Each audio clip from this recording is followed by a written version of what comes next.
This week's episode is sponsored by ZocDoc. ZocDoc is a free app and website where you can search and compare high-quality in-network doctors and click to instantly book an appointment. I've said this a million times. I love using ZocDoc. Stop putting off those doctor's appointments and go to ZocDoc.com/Schauer, SCHAUER, to find and instantly book a top-rated doctor today. That's ZocDoc.com/Schauer, SCHAUER, ZocDoc.com/Schauer.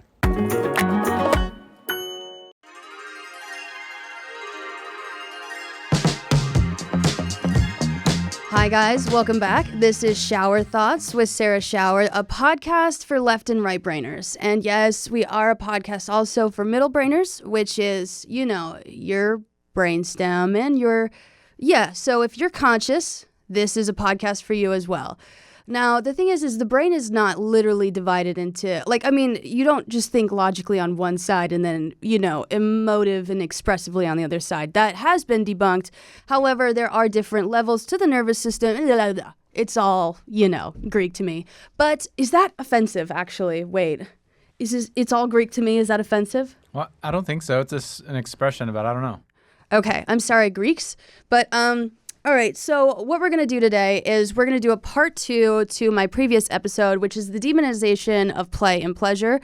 I actually don't know if we're going to cover everything that I want to in this episode because it does involve another thing that I'm passionate about, which is disgust. And disgust does relate to the exaltation of work, right? Morality, ethics, all this stuff, and how work and ability to work is great. And if you can't work, that's morally disgusting. We will get into that. But this is Schauer Thoughts. We're going to warm up. So everyone should be, relaxing. I don't want to say taking off clothes because you might not actually be stepping into the shower. You could be, driving along the freeway and, taking off your shirt. This is not the best time. I actually have gotten into a bit of a wreck one time while taking off a turtleneck in Norfolk, Virginia. I was traveling home. At the time, home was Northern Virginia, and I was too hot in the car, so I took off my turtleneck, and I hit the, what's that thing along the side of the road? The barrier? Yeah, and I had to pull off, and then a person behind me pulled off and to check on me, and they're like, "Oh my God, we thought you were having a seizure," and I was like, "No, I decided to take off my turtleneck on an off-ramp, an on-ramp. So naturally there's a curve. I don't know why I decided to do that then, but also I do have to let you guys know that this is afternoon Sarah. This doesn't mean that I've been drinking because that would mean I've relapsed, but I am less organized and the thoughts don't flow as naturally in the afternoon. Usually I record in the morning or around noon, and that's when the Vyvanse, fully has kicked in. Now I am just a bit disorganized, but I'm excited. I'm excited to chat and talk. And Rebecca is not with us today, so if I ask any questions or you hear a man's voice, this is Travis. Travis, hello. Okay, yeah, that's Travis. He's a nice fella, I think. Travis, would you consider yourself a nice person? Yeah, most of the time. Okay, good. So, I have to tell you guys about my week. What happened? Well, so the reason why, actually, I took a perfume making class, and what was funny about it, the perfume making class was gorgeous, right? Like, it's a beautiful studio, and I don't even want to say the place that I took this class at, because what I'm about to say could be considered moderately disgusting or alluring, depending on who you are. But we were making these perfumes, and you got to mix your own scents. And, the teacher was explaining, bottom notes and, top notes and all this stuff. And I smelled a couple scents that smelled great to me, very musky, animalic, and salty, right? And you're like, that is very interesting.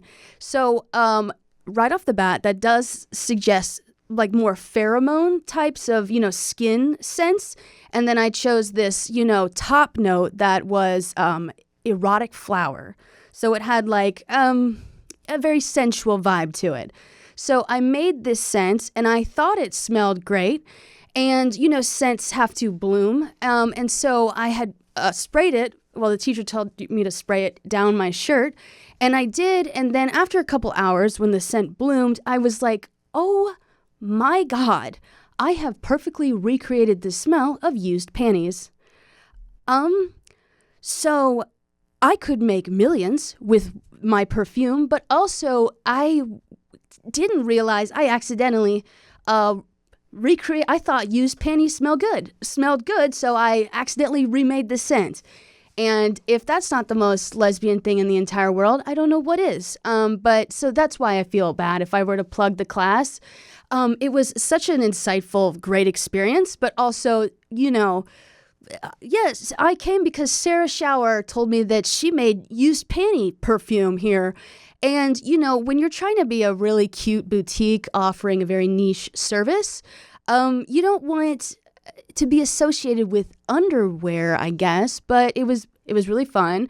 And what I love about smell is that the class is that it's very hard to find a class based around olfactory senses. You're like, oh, do like a flower arranging class, but that's how to arrange flowers. With perfume, there is some expectation to be taught about, the actual sense of smell itself, which is very interesting. I did learn about, nose fatigue, which is very relevant to what I'm going to be talking about.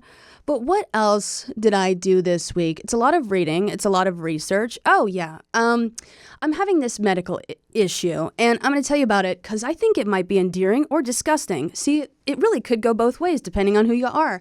When I read, I get very excited about what I'm learning, and to the point where I do throw up.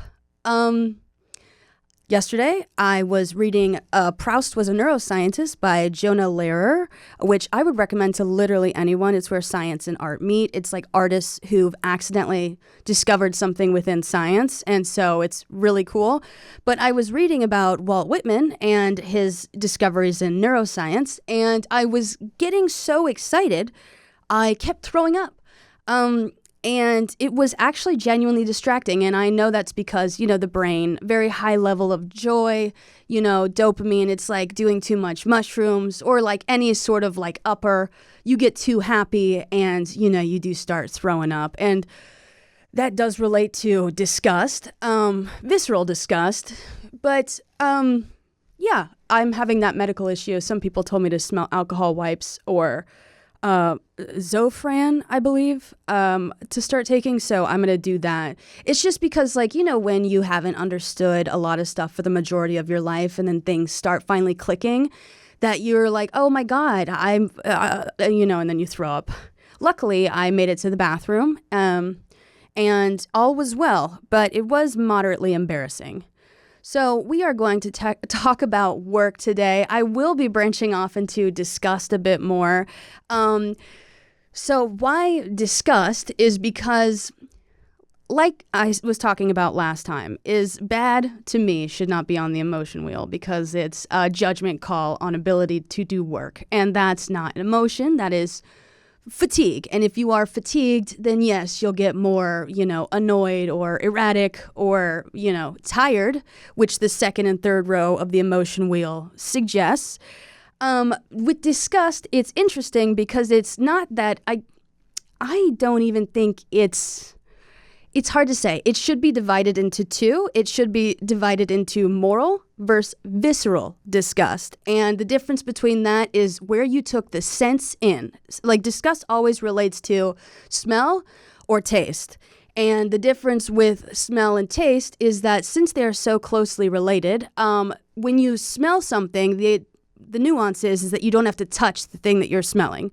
So there's a lot wider range with smell, so you can make generalizations about things. These types of people smell bad, or this type of person is, right? So you can make more generalizations. You don't need to come in contact with them. Now, when it comes to disgust that comes from taste, something has to touch your tongue for you to taste it. Or the thing is also, since smell and taste are so closely related, it depends that if you stop smelling around someone because they do smell off-putting, you can actually taste someone's scent. That person left a bad taste in my mouth is quite literal. And so we're going to talk about how disgust relates to work and the moralization of work, mainly when it comes to, again, ability to work. a lot of people who are deemed disgusting, because, okay, we'll get into it. So I am reading from Visceral Values, Oral Colni on Disgust, and it's a book on disgust. It is more philosophical, but it also does talk about, the somatic aspects, which is like the different sensory inputs of disgust, because emotions are, I think I did give, emotions have several elements to them. It's not just like, oh, you touch something and now you're like mad. It's, physical contact with something, or you see something distressing. There's like there's like stimuli that comes in, and then also socialization, which is interpretation of the thing that the stimulus like you're taking in. So we're going to talk about disgust. I'm sorry if this is a bit more disjointed. I was really on a roll with the first couple episodes where I was just speaking at length and, just really let it all out. But now I feel like my brain is just starting to stop because I'm excited. I have a question about disgust. Shoot. If you made up a completely new language. Yes. And you get to decide what the definition of disgust is, would there be a different word for something physical, like when you taste something or smell something, than there would be when you experience an emotional disgust with something moral or a person just in general? Are those two different words or meanings? Or are they the same meaning? Yeah. Oh my gosh. This is what I'm going to get into. So if we were to split this and we go moral disgust would be recategorized as more complex emotions. Oh, this is so, I'm just going to answer the taste one. So, like visceral disgust, you have to taste it. So we already have a full range of flavors, right? And so the thing that kind of makes you feel disgusted when you taste it, which is an evolutionary sort of thing, is if meat is rotted, so it'd be putrid, decaying, rotten, foul. That would be like, those are more flavors, So my case for visceral disgust is if visceral disgust is on the emotion wheel, we have a glorified flavor as an emotion, which doesn't make a lick of sense. So, but let me answer that one. Okay, so we're going to be going through. Thank you for the question, though, Travis. So visceral values, this is from page 1, and all resources will be linked below so you can read what I'm reading. Disgust is a powerful visceral emotion. It is rooted so deeply in bodily responses that some theorists have hesitated even to classify it as an emotion in the fullest sense, considering it more akin to involuntary reactions such as nausea, retching, and a startled recoil. So I, in the past, have said, I've theorized that disgust shouldn't be on the emotion wheel, or it should be recategorized, split into two. Visceral disgust is a glorified emotion, a glorified flavor. So a flavor is not an emotion. Now, when it comes to moral disgust, which I believe is linked to the nose, because if you're to be morally disgusted by something, you need to be able to generalize, and you need to make like a sort of judgment call on it. And since smell disgust doesn't require contact with a thing, you can lump in groups that smell bad together. So you can make more generalizations, judgment calls, and that's what I'm going to be talking about. So smell disgust is like moral disgust. And so moral disgust would move it up to the level of shame, pride, and more complex emotions. And I want to touch on complex emotions because smell, sensory input from the nose, is the only sense that does not go through the thalamus, which means if the smell does not go through the thalamus, that any emotion that is related to smell is automatically upgraded to the level of complex emotion, which means there's more than one emotion happening at once. So sight, sound, touch, taste all go through the thalamus to be interpreted right and like how to respond. And moral disgust could be reclassified depending on what type you're talking about as shame or, pride in something, guilt especially. So, Yeah, that's my case against it. But also researchers, philosophers are like, yeah, there should be two types of disgust. And I didn't know this before I started doing all this research and going to the perfume making class and making the fake panties. But I was like, okay, so yeah, I was, headed in the right direction. But for all its engagement of bodily responses, disgust is also an emotion that is at work in creating and sustaining our cultural reality. And so, in the age of social media and disconnection, this is something else that I wanted to talk about, but disgust creates and sustains our cultural reality. And I know a lot of people, a lot of groups there was that poor woman, the PhD doctor woman, the politics of smell. She got absolutely torn apart by the internet. Did you see that, Travis? The politics of smell? The politics of smell. Dr. Luke's. I haven't heard of it. Okay. So there was this person named, I believe it's Dr. Luke's, yeah. I couldn't access the research paper because you had to request it, and I didn't want to steal a research paper, and also I didn't want to make an account. But so yeah, olfactory ethics, the politics of smell in modern and contemporary prose. And it's by, this is a separate one. This is, okay, yeah, anti-intellectualism, no. My research on the politics of smell divided the internet. Here's what it's actually about. And so this woman was finishing her PhD, and the title was Olfactory Ethics, the politics of smell in modern and contemporary prose. And so smells can be, well, not racist, but you can discriminate based off smell. Everyone was like, oh, so there's another thing that we're being racist towards. If someone smells bad, I'm being racist. Well, you can be racist based off smell, because if you think about different types of perception, right, if you can discriminate based off what someone looks like, you're seeing them, and if you can discriminate based off someone's tone or like their accent, then you can discriminate based off hearing. And now smell, since it does not require contact, you can smell a certain group of people, right? And if there's like certain spices or like dishes that are associated with a certain culture, yes, you can obviously discriminate based on that. And now my discussion will be about discrimination like originating from the lower classes and people who are poor, right? And so if you're, poorer, you do have to do more manual labor, which will make you sweat more. Also, if there's more people living in your house, if you don't have access to basic hygiene, right, people will be able to generalize based off your smell.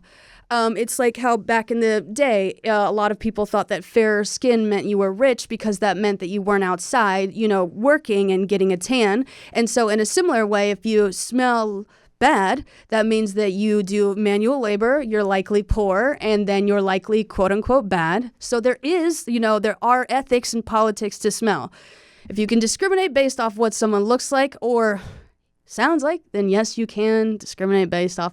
And I wish, Dr. Luke's, if you ever hear this or watch this, I couldn't access your research. I need to make an account to get research, but I feel like we're about to agree on almost everything, because what I've read that's summed up here is just, it is well documented that smell has been used as a justification for expressions of racism, classism, and sexism. Since the 1980s, researchers have been assessing the moral implications of perceptions and stereotypes related to smell. And then Dr. Lukes was saying, my thesis adds to this work by assessing the contributions of a selection of books and films. This week's episode is sponsored by ZocDoc. Have you ever been to a dentist who wants to chat with you while they're cleaning your teeth, or a therapist who only has openings in the middle of your workday, or a dermatologist who brings up your cosmetic issues before you do? Like the time I went to go get my legs lasered and she said upper lip, and I said, you have my chart, you know why I'm here. Well, I'm here to tell you that you don't have to settle anymore when it comes to finding the right doctor. With ZocDoc, you've got options. ZocDoc is a free app and website where you can search and compare high-quality, in-network doctors and click to instantly book an appointment. I've said this a million times. I love using ZocDoc. I just booked a sleep specialist through ZocDoc. Stop putting off those doctor's appointments and go to ZocDoc.com/Schauer, SCHAUER, to find and instantly book a top-rated doctor today. That's ZocDoc.com/Schauer, SCHAUER, ZocDoc.com/Schauer. But yeah, there is an evolutionary basis to the development of smell. Like, again, when it comes to, meat and stuff like that, being able to, or, smelling if there's a predator nearby, or if something is dying or decaying, then you need to be able to know that you're getting close to it. So you don't have to like taste everything and being like, oh, yeah, this is dead. This is decaying. Oh yeah, this is gross. Like putrid is, it's harsh to apply to a human being, but it is very necessary when it comes to spoiled meat. Okay, but I'm sorry. Now I'm like really jittery, but is this making sense? Yeah, it makes sense to me. Okay. Oh my God, I'm so like jittery. Okay. All right. Yeah. So when it comes to, there's like an online conversation where people keep talking about how they fear being perceived. And it's like, oh, don't even worry about it. Because there's one sense. Olfactory perception is not even included with the phone. And I did research and I had to go to Reddit, but the science Reddit, to explain why we couldn't have like a smell-o-vision or like smelling technology. Basically, like trying to recreate smell is like trying to recreate matter. So it'd be very advanced technology if we could, So when it comes to your phone, you can see, and you can hear what's happening on your phone. But then the third major element of perception is smell. And since you can discriminate based off smell, I was thinking about the implications of like the alt-right pipeline. Because here's the thing. Yeah, you should never discriminate. But also when it comes to, you're like, are you about to be like, yeah, you should discriminate? I'm saying, what's an interesting thing to think about is perfumes are incredibly hard to sell online because you don't know what they smell like. I feel like when someone describes what a perfume smells like online, it's kind of like when your Uber driver is like, I'm in the black Chevy Suburban. You're like, I have never seen a car in my entire life. Like it literally could have something on the side that says black Chevy Suburban. And I'm like, that's how I feel about smell. Like if someone is like, this has, it smells woody and musky, but also there's a floral scent. I'm like, I can't really combine those. So when it comes to perception, you can see and hear, but you can't smell. And also taste and touch are different. So it'd be weird if you could taste and touch someone through the screen. That would actually be a huge advancement in society and interesting. But yeah, so I was thinking about the alt-right pipeline and also selling panties and then also Comic-Con. And you're like, what? Like, since the way that you process smell is very unique and like kind of different to the other senses, immediately the scent is paired with a memory, right? Like, and that doesn't usually happen. Like scent and memory are combined. And so like if you have scent memories, they're very, very powerful. But if you're trying to deter someone from the alt-right pipeline, you notice that a lot of these guys gather in groups and, like in the basement and, they're on their computer all day and all this stuff. The hygiene may be lacking. If you could have a smell aspect to these sort of like, conversation rooms where these things are happening, it would actually be such a powerful deterrent. Because I've heard people say that when they go to Comic-Con, it smells like dick and balls and ass, and that can be so repelling that you never want to go there ever again. Also, the fact that I could make money selling panties, like scent is really unexplored frontier of like possibility when it comes to, and like, does this make sense what I'm saying? I think it does. I mean, I think of it in terms of attraction and how powerful scent is in how I perceive somebody's attractiveness. Mm-hmm. Well, pheromones, like there's so much to scent. Like there's like pheromones and then like there's like top, base, like deeper notes, things that like are like activated by heat. Yeah. And so I mean, I was thinking in the terms of like, how to repel people. Like if you want to repel your 13-year-old son from the alt-right pipeline, weirdly enough, probably just take him to Comic-Con with his friends from the chat room and everyone will smell so goddamn bad. But do people at Comic-Con enjoy that smell? No. Oh, okay. No, I've seen many a video essay about like, I loved it. I got to dress up, but like the smell. And it's just because hygiene has been largely feminized, where it's like if you take care of yourself, you're seen as like a girl, it's not even like you have to wear makeup. It's just a regular shower. But then the thing is there is like layers to this, like who has access to hygiene, like who can take care of themselves. So it's a double-edged sword. You can discriminate based off smell, and you can teach a very powerful lesson based off smell. But let's keep it moving. Yeah. So smell, it also helps us grasp hierarchies of value to cope with morally sensitive situations and to discern and maintain cultural order. So, like I was talking about when it comes to the exaltation of work, where it's like smell can help us grasp hierarchies of value to cope with morally sensitive situations. You categorize a certain group of people who smell a certain way as bad inherently. Since it is so powerful, like it's a very, it's very strong way to learn. And so if certain scents make you nauseous, then that's totally understandable. But like if you associate like certain smells with a certain group of people and you're like, oh, that smell is bad, you've now applied it across the entire group of people. And so that's how racism and sexism and classism comes about. So strong is the revulsion of disgust that the emotion itself can appear to justify moral condemnation of its object, inasmuch as the tendency of an object to around disgust may seem adequate grounds to revile it. Yeah, so like since your nose has a lot of range, now everything associated with that smell is quote unquote tainted as well. And then it's just, you can understand when it comes to, how work and like evolution. There's first the agricultural revolution, where everyone decided to, all right, we're going to start planting plants. We're not going to be hunter-gatherers anymore. And the thing is, when it comes to like the agricultural evolution, people are now settling down, staying in one place, which means if they're not, hunting and killing their food day of or very recently, they have to now come up with like preservation methods. And so if visceral disgust is largely associated with fear, and fear makes sense because fear, when it comes to emotions, is the oldest emotion. Like she is the queen of all emotions. And so if you're trying to survive and, like if you eat something that smells, if you eat something that tastes putrid, then you're like, oh, this is going to kill me. So then, yeah, when you start to settle down and now you have to do preservation methods, now there's this whole like human, trial and error. People didn't believe in, sanitation or germs back then. So people were eating just whatever. And so getting regularly quite sick. Yeah. And then now that there are things starting to sit out because they've settled down, they're starting to develop the smell, oh, this smell is now getting more repulsive, and then generalizations and settling down start to come about. Okay.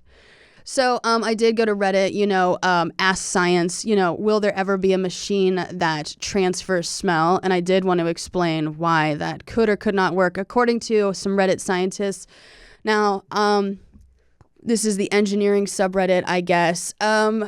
These people, I think, do have to be vetted, but take it with a grain of salt because it is Reddit. But the question is, will there ever be a machine that transfers smells in a way that phones transfer voices? Example, my friend pings me to share how their new perfume smells.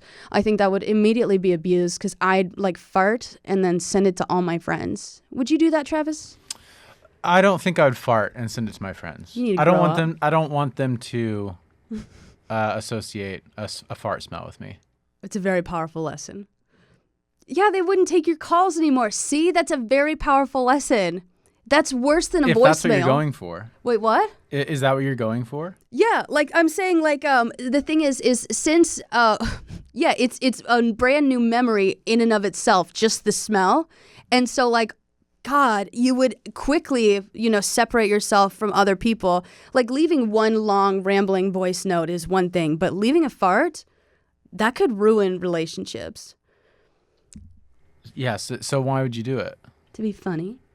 Do you leave long rambling voice memos? Always. Have you heard me talk? Yeah, this is how I. That's literally what this podcast is. Yeah, this is Schauer Thoughts, guys. We're supposed to be getting in the nooks and crannies. Oh yeah, I did say that we were warming up, and then I immediately got into the meat of it. So guys, I hope you're in the shower. I hope you're relaxing. Maybe taking a bubble bath, or if you're on the road, I hope you are relaxing as much as you can. We're getting in the nooks and crannies because this is the essence of like heating up, But the answer to the smell-o-vision is unlikely. To see why, let's consider how sound works. Note, most of this applies to images/videos. Sound is transferred through air, through vibrations. A vibrating membrane in a speaker pushes the air, and the pattern of these movements is registered by our ears. As long as we have something to drive the vibration of this membrane, that is, as long as we can power a speaker, we can keep producing sound. It doesn't, quote, run out. In addition, even the most complex symphony is a composition of simple sound waves. With a complex sound, the speaker has to vibrate in a more complicated pattern, but it's still just a membrane being moved back and forth in some way. Ugh, I need water. I'm just talking. Is this information heavy, or is this something interesting? Both. Heavy? Heavy and interesting. Should I be a little bit more jovial? No. I don't think there's anything wrong with heavy. Yeah, well, literally information is heavy. Yeah, heady, maybe. Petty? Heady, Heady. Oh, I don't know what heady means. Like it's a lot to process intellectually. Potent or intoxicating. Wow, you guys should turn off this podcast while you're driving then. Sorry, guys. Okay, because it's potent and intoxicating? No, please don't. My commuters are actually a heavy percentage of my listeners. Don't ever drive under the influence, even of me. Okay, but so now let's look or sniff at smells. We smell things because certain molecules enter our nose and trigger a response there. Different molecules trigger a different response, but unlike sound or images, there is no basic element that can be used to create all or even most possible scents. To properly reproduce some perfumes, your smell device will have to contain the substances used in the perfume. It'll need the components of a fart, the substances that give all kinds of foods their smells, parts of various flowers, and the list goes on. Some of these substances might not have a long shelf life when isolated from where they normally are, and no matter how extensive you make the array of substances stored in your scent speaker, there'll always be some new or unusual smell that it's not available. And while sound, being just the movement of the air, doesn't expend anything, sending some substances into the air to reproduce a scent uses up the substance. That means that a scent speaker will need to be refilled regularly. So you're looking at needing a large number of substances to reproduce the scents, some of which may not last for long, and all of which will need to be replaced when they run out. This makes managing ink cartridges seem downright fun by comparison. And finally, when you turn off a sound-producing device or display, the sound or the image are gone. When your scent speaker has filled the air with some abysmal mixture of unpleasantness, it's going to linger even after you turn the device off. There have been some scent-producing devices made as prototypes or gimmicks, but the concept is too impractical for mass use. So yeah, when it comes to ear, our ear is an energy sensor. The vibration in the air is energy. Our nose is a matter sensor, so volatile chemical compounds in the air, that's matter. So you'd have to be able to expel matter from your phone, from ink cartridges that must have an endless array of smells, and then they must be able to linger. Sound doesn't really linger unless the room is echoes. So yeah, the fart would just, you couldn't even pause the fart. That would be the funniest part about leaving a fart message is like you can pause a long ass voice memo or pause a movie. Pausing a fart, the fart will remain. And then you can't just play the rest of the fart, and then you have, another burst of fart. Yep. And then you'll lose all your friends. I just thought it would be sort of funny. But yeah, so the exaltation of work is just moral disgust, and poor people are crammed into houses, can't afford housing, and less hygiene, less opportunities to bathe, less energy to bathe, and so it's just a amalgamation of smells. And if we know anything about history, white people historically have smelled very bad. You know, in England, there are people who are shitting in the streets. Like, literally, I think it's, yeah, you'd have to, like, you'd shit in the gutter or, like, you'd shit out the side of your window. And I know that some, like, Tudor homes will have, like, a hole. So you could just, like, you know, you're like, hey, excuse me, I need to run inside to shit. And then your friend just looks off to the side of your house and there's just poop falling out of the hole off the side of your house. And then you try to act all discreet, you know, come back outside to play. And you're just like, well, I don't know. My mom had to talk to me. It's like, well, I saw poop literally fall out of your second story window. I doubt that she had to talk to you. It's crazy. And then the thing is what this is now, this part is a theory. I think white people did invent moral disgust because if you think about evolution of like the human nose, when you get to higher latitudes, you do have to develop like more of a, you know, a higher bridge and allow in more air and more filtered air because it's like colder. And so if there's more air, there's more scent, more. And then the thing is, what's interesting about smell is that you can experience nose blindness, which is nose fatigue. It's why a lot of people have a very hard time smelling themselves. And if you're constantly smelling those around you, but you're blind to your own scent, you know, there can be some moral asymmetry, right? The quote, you think your shit doesn't stink, you know, where it's like you've smelled yourself so long that like now you're judging other people based off how they smell, but you could smell like absolute, you know, complete ass. And then you think about like, you know, vision is pointed straight outwards, ears to the side.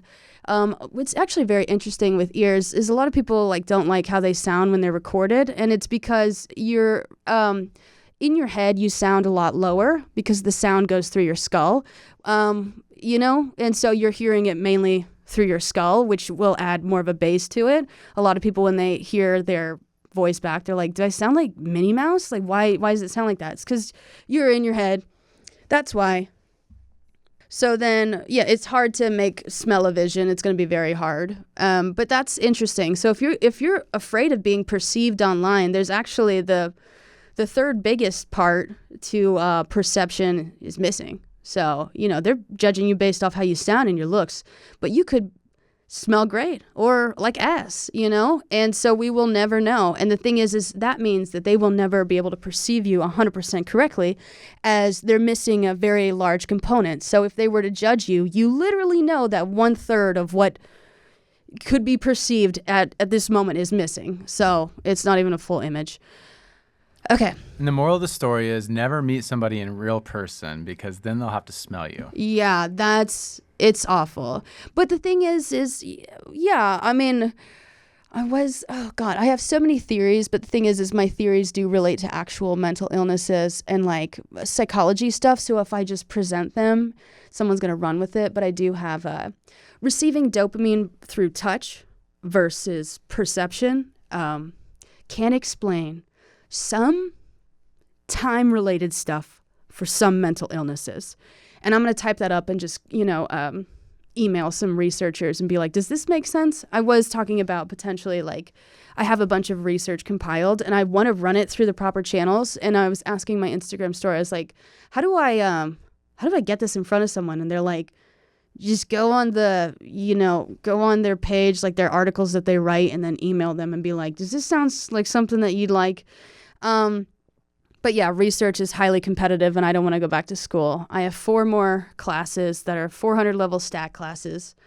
And I love statistics, but the thing is I'm so behind with Excel. I don't know how to use Excel anymore. And I'd have to be using Excel for all 4 classes, so I didn't want to get into it.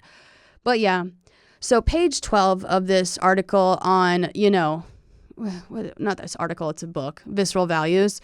So this is technically page 22, but it's 12 online. It's Disgust and Moral Apprehension. You know, the most vivid exemplars, of material disgust is putrefaction, excessive fecundity. That sounds like a slur. It sounds like Kolnai takes this to indicate something even deeper than linguistic practice, that moral disgust is an important part of ethical sensibility. It helps us grasp and to feel aversion towards certain character and behavior flaws like slimy characters, creepy gestures that require serious attention. But Kolnai's extension of material disgust into the regions of moral judgment has some idiosyncratic elements. Sex commonly is like where disgust gets interesting because desire kind of regulates disgust. Where some things will smell absolutely disgusting to a lot of people, but then it'll smell really nice to other people. Like most cheeses, I think, are foul. You a big cheese person? I'm not a big cheese person. No. Okay, then we're good. But yeah, a lot of, I think, blue cheese. Wait, where was that headed? What? Where was that headed? I don't know. You seem like you like cheese. But what were you relating cheese to? Sex. Okay, that's what I thought. Okay. Sorry. Yeah, see, that's the thing where I think that people know where I'm going. But yeah, so a lot of people love the smell of cheeses where they literally are, like not rotten. Blue cheese is mold. Like this thing is moldy and that is giving off the scent and the taste that, hey, this thing is like not putrefying, but like it's moldy. So it's no longer good to eat, but then there's different types of mold that you can ingest. But yeah, I think it smells absolutely awful. And then what's it with the cilantro? Some people think it tastes like soap. Other people don't. But yeah, and then sex figures prominently among these categories of behavior that can be perverted into what is disgusting.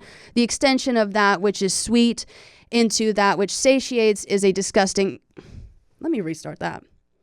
As one might expect, sex figures prominently among these categories of behaviors that can be perverted into what is disgusting.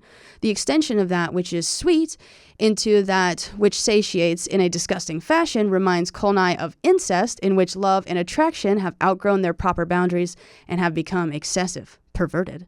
The gastric paradigm extends to excessive vitality of other sorts, which are, again, especially manifest in sexual indulgences. But there is no mere somatophobia on Kolnai's part. Excessive spirituality is just as apt to arouse disgust as is excessive sexuality. Yeah, so like if someone is way too spiritual, that can also signal disgust. What do you think some things that we do on a normal day-to-day basis or weekly basis, whatever, would be disgusting to people in other parts of the world? The fact that something that most cultures would consider disgusting is how we wipe our ass, because we use paper, and paper won't get it all. A lot of people use bidets or wipes, so you can get in the nooks and crannies. But in America, we wipe our butt with paper, and that can leave residue, which can be disgusting. And, we've all had skid marks from time to time. It happens to the best of us. When's the last time you've had skid marks? I don't remember having skid marks. Good. Since I was a kid. Good. Yeah. But I'm very thorough. Okay, that's really good. I don't really have skid marks. I'm trying to think of something else that's considered weird. I mean, that's gross that Americans do. I know that most types of food that we eat, since they are so processed, would be considered disgusting. But the thing is that's what the author is talking about, how something can be so sweet that now it's gross. Like there's so much excess flavor in our food that like it tastes artificial and that's repelling. Oh yeah. I think you nailed it. Yes. That's what I think of is fast food or just sauces or things that make food tolerable to us. Yeah. That I'm sure in a lot of parts of the world would be very gross. Yeah, it's pretty disgusting. But, preservatives and I don't know.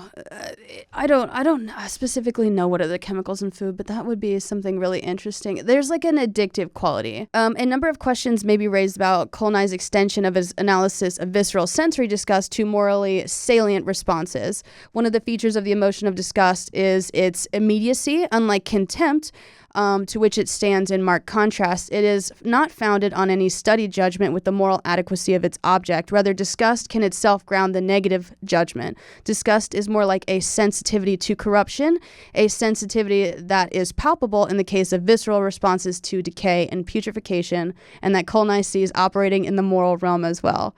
Yeah, so evolutionarily, it's great that we have visceral disgust because when we taste something, we know it's rotten. But now, with the development of like the nose and morality. And the thing is like, since fear is our oldest emotion, visceral disgust, which is paired with fear, that's, it makes sense. It's key to survival. And smell is great because it also is key to survival. You can smell but it's a much, much newer human sort of like emotion. So it's probably tied more to, well, actually it is tied to anger. This is something that, oh my God, I really want to, when you've argued with someone online and you want to go back in time because they think that they owned you, they like really got your goat. Yeah. Yeah. I was talking. It doesn't even have to be online though. I mean, don't you feel like anytime you feel like somebody won an argument, you're like, I could have done better? In real life, I give it my all. And also, but like online, people are like shitheads. Also, actually, in real life, I don't really argue with people because I just like, if I don't like something, I just kind of disappear. I don't really hang around. And that's avoidant, and I need to address that. But online, I was arguing with this person because this Republican tweeted something like, do not commit the sin of empathy. Sin of empathy doesn't make a lick of sense. And the thing is I was also reading White Rage for Black History Month. And when it comes to, you're like, how is empathy involved in rage? So disgust, most morals are rooted in disgust. Like that is, so this is actually quite relevant, And so morals being rooted in disgust, if you were to interpret it based off the emotion wheel and you're like, oh, visceral disgust, that doesn't make any sense because you'd have to be able to taste someone and then be racist about it. So it has to do with smell, disgust and morality. And so, because if you can empathize with people, you can feel for someone, right, while not actually being them, which suggests a level of disconnection. If you can empathize with someone that you're not actually touching, smell will likely be involved. Disgust is involved with morality, right? And so I was talking about how disgust is a very high level of rage, anger, and there's different types of emotions, and there's also different levels of emotions. Anger has 3 levels where you can go, low, where you get like annoyed, that's a very low level of anger. And then it's intermediate rage, like ticked off. And then there's, like disgusted, which is a very high level of anger. And I got into this argument with someone and they're like, first off, disgust is a primary emotion. It's not a type of rage. And I was like, well, I believe there's 2 types of disgust. And if most morals are rooted in disgust and it's a complex emotion, which involves pride, shame, etc. stuff. And also you're motivated by action, and happiness is certainly not the compelling action. It's the other option is anger or shock. And shock can be linked back to visceral disgust, right? Like, oh, this is repulsive. I'm moving away because it's, ugh.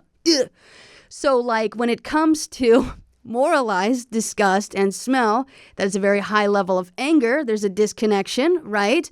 And so I got into this argument with this person and they were like, no, it's a basic emotion and you're just an idiot. And then come to find out when I'm researching smell and sense, I was right. This has been a discussion that's been raging for years, and there are different types of disgust where it's visceral or emotional. The moral, emotional part is rage, right? It's anxiety and it's rage. It's the othering of someone. And then the visceral disgust is fear. Oh my God, this thing is going to kill me. But yeah. And then we could branch off into sanitation throughout history. But basically, when it comes to work, the exaltation of work, which is ironic because it's like the harder you physically labor, the worse you smell. Therefore, the more you're likely to be judged. But it's just a way for capitalism to keep the man down. I may have to make a second episode to this, guys. I have so much to say, and I really just got through the basics of disgust. But also, if I was going to start a book club, this would be the first book that we all read together. It's Proust was a Neuroscientist. Like, it's so, so good. It's basically, oh yeah, guys, this is something fun. We're going to do the cool down part now. I'm going to tell you my favorite part about this book. gather round. So I have been trying to translate emotions into physics, and you're like, that doesn't sound like it'll work out. It will. Because the thing is that life is just chemistry, and chemistry is just physics, and psychologists stole their terminology from physicists. So if you were to break it down to its etiology, etiology, nerves have inertia. Thought has velocity. The mind has mechanical reflex actions. Now, I know this does sound reductionist, but I'm not by any means. But, if you can translate the components of sensory experience and then those are parts of emotions into physics, then why not? Because a lot of my following is autistic, and I know that we like to ground our understanding in something that has sense. We pair it with another meaning. I guess the term would be we bootstrap it to something else that has, bootstrapping obviously has a negative connotation because it's Republicans' favorite thing. But bootstrapping is using very limited capital to build yourself up. And so bootstrapping emotions in terms of physics is that if you're disconnected from your emotions, right, you can pair them, you can use similar experiences to what you lack to, I don't know how to explain this. Do you know what I'm saying? I don't. Oh, God.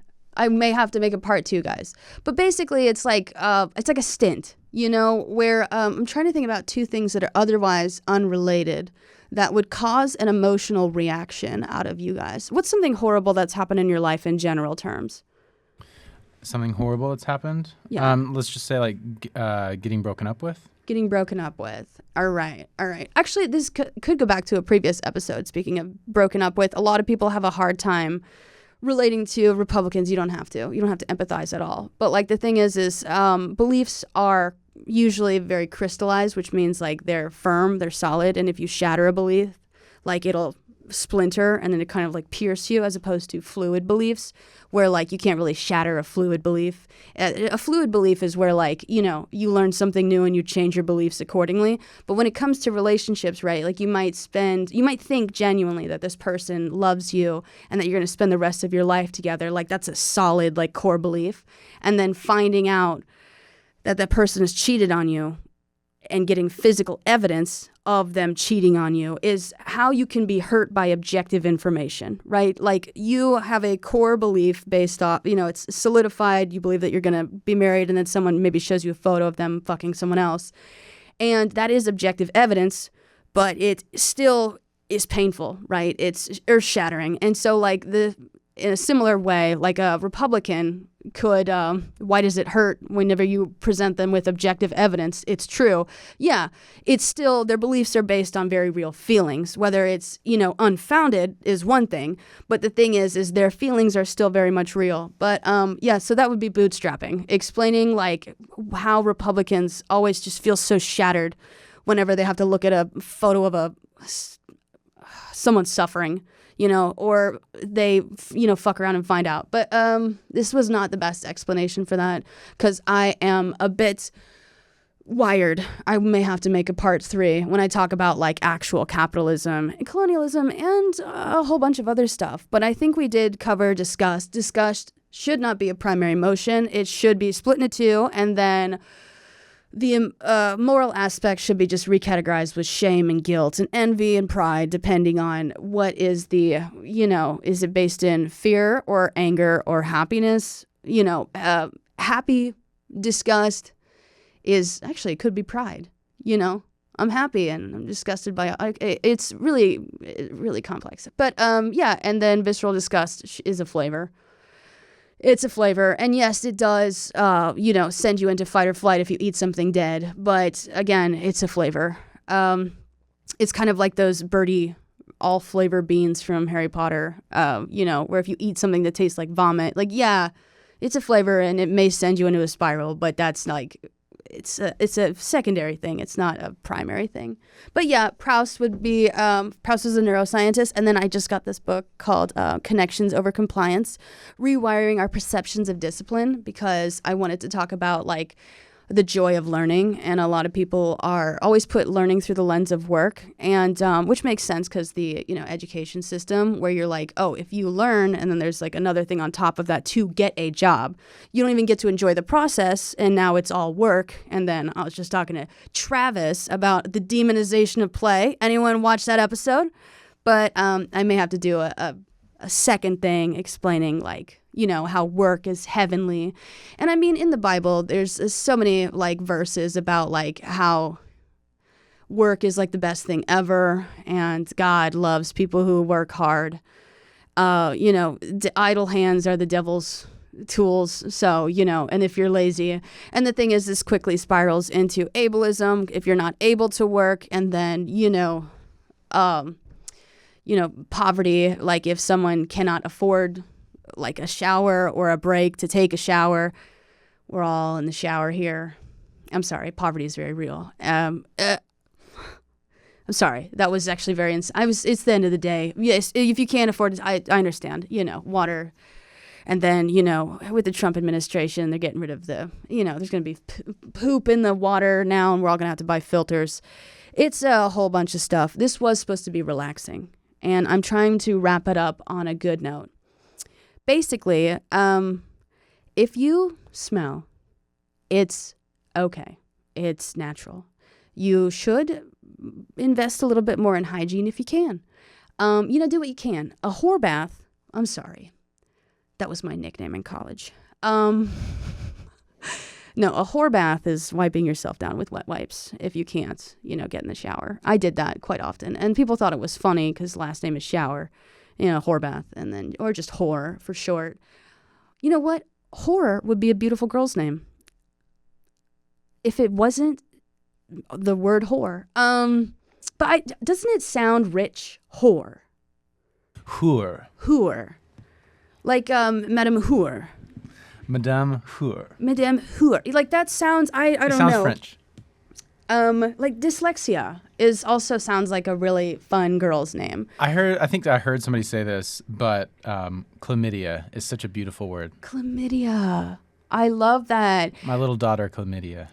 Yeah, like it sucks sometimes. So I guess, and that is the essence of Schauer Thoughts, where they're more informal, formal musings, where I did take you guys through Disgust, and you got to wash off and cleanse yourself and, smell good, feel good, and, open up your pores and your perspectives, and hopefully you feel a bit refreshed. I do apologize for the sheer amount of information and speed at which I talked, because the weight of knowledge is actually quite literal. And because if you think about, like, information is, like, compacted, and then also, like, I wanted to translate this into physics, where it's like, your head is, you feel pressure in your head and heat in your body, and that is, oh my God. It's just, like, it's just so cool how the body works. But I'm trying to think of some fun thoughts to wrap this up with. Well, it's Friday. I'm going, to be in Salt Lake City with Shannon Beveridge, on her podcast tour, X's and O's, and I'm excited to talk to all the Mormons. I have religious trauma as well, not from Mormonism, but Southern Baptism, and I wanted to flirtily mess with the audience, because I know that the audience is going to be like all ex-Mormons who are gay, and I wanted to be like, you guys don't have as much religious trauma as me, and doing that in Salt Lake City would be so fun, because I love, I actually don't know how serious it could get. It depends. This is Shannon Beveridge's audience, and so they're not there for me. So they may think I'm being serious. I'm going to have to establish some context. But yeah, I hope you guys have a great week. You're not bad because you smell. You're not bad because you ate something bad. Yeah, and so Disgust. The thing is why moral disgust shouldn't be on the emotion wheel or reclassified, is because if the emotion is already moralized, which means there's a judgment call on it, then therapy is not a judgment-free zone, and you're not safe to speak freely. But this has been Schauer Thoughts. I hope you guys enjoyed this. And I will make sure to like and subscribe on YouTube. And also rate me 5 stars on Spotify and Apple Podcasts. That'd be great. And then also you should follow me on my Instagram because I am posting more risque photos because I want to be like a lesbian MILF. But not like, like nudity. Just like tastefully crass.